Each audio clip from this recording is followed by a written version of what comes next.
So from my childhood, my mum is bipolar, and she was having episodes I was 4 years old. I can remember the first ones happening. My dad, he was a typical man of the 70s, should we say, quite aggressive, quite violent. Probably wasn't able to vocalise what he was feeling himself.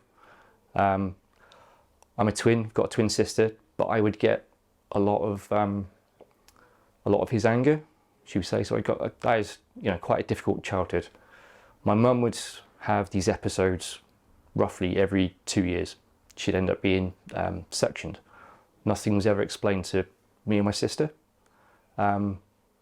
Being pretty much taken to see your mum because you don't really know what's happening, but not told where she is, and it's a mental hospital. In the 80s, pretty difficult. You're talking, there's people running around screaming, people coming up to you just talking what would seem complete nonsense, and for like an 8-year-old, 10-year-old, ever so scary. But so you've got that bit, the aggression from my dad, because he would drink a lot, take it out on us as a family, and essentially me. It was difficult. I kept a lot of that hidden growing up.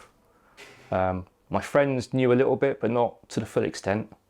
What was my normal was certainly what you wouldn't regard as being normal. When I was really low, I felt as though I didn't have any space to sort of deal with anything in the moment. I was never present, and it was just getting worse.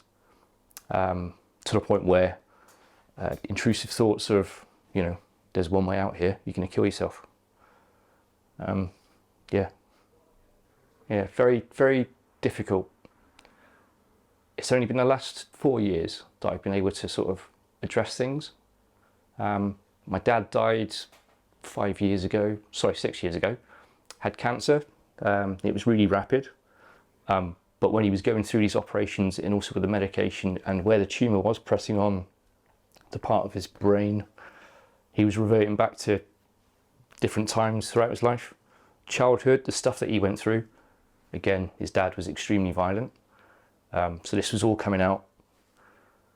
Then he's sort of moving forward as he's getting older, and then when me and my sister we've come along with babies, with toddlers, and he's talking about he could never hurt you, sort of thing, and that was difficult. So on the back of that,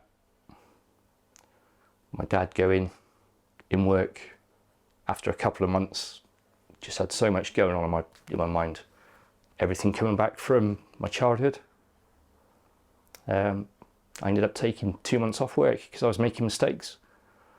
Had to seek help.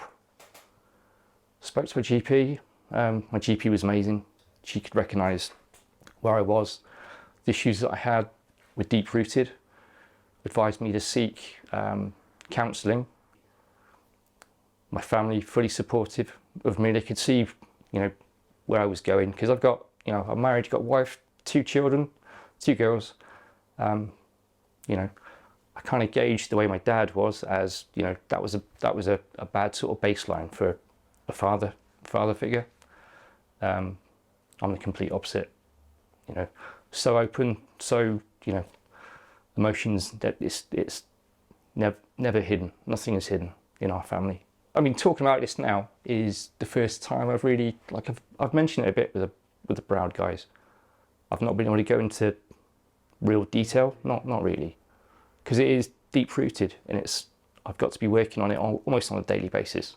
I'm very sporty. I do a lot of running, go surfing, on the rowing machine all the time. I've got a gym set up at home. That helps a lot. I still play football, doing stuff for my family. Got 2 dogs, outdoors all the time. I was lucky that I was able to have the time off work. It's so supportive. That helped, because I know that's not the case for everybody. Yeah. They've got to just try and head down and get through it. I was given the time to try and, it's not going to say fix myself. It's more a case of learning, self-reflection, but also realizing that, the things that you can change with what you got in front of you, your family, the present moment, that's what you can shape. And that's what keeps me sane and keeps me on track. I want to use my experiences to help others, always. I'm a mental health first aider in work now. And I see that as I want to help, because we just got to keep talking. If somebody came to me, they were in a dark place, they needed help, I would want to sit down with them. Through what I've been through myself, I feel as though I've learned how to be empathetic, really, really empathetic now. And first off, it's about listening, just letting that person talk. Also, other things that I found helpful: meditation. That's a big one that I've learned. I don't feel as though I need to do it on a daily basis, but it's a tool that's there that I can go back to time and time again. I have a lot of materials that I've got access to from the courses that I've taken.